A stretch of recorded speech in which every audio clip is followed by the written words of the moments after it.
ये गाना मैं उन बेरोजगार लोगों के लिए डेडिकेट कर रहा हूँ, बिल्कुल मेरी तरह जिनको अब तक नौकरी नहीं मिला है।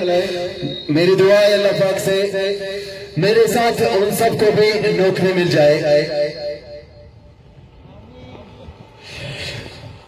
तेरी उम्मीद तेरा इंतजार करते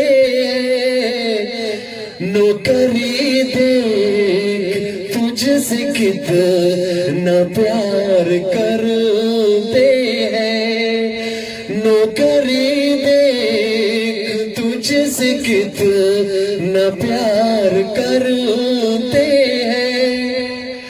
हर कोई अम्मा से 10-10 लाख मांगते हैं।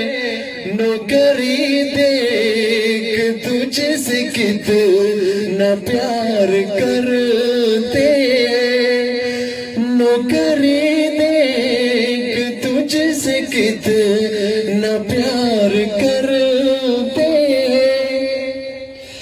दिल की सब हसरतों को मारा है।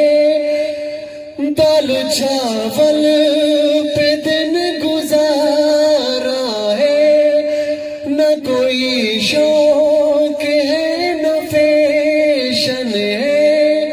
सिर्फ पढ़ना ही अपना जीवन है।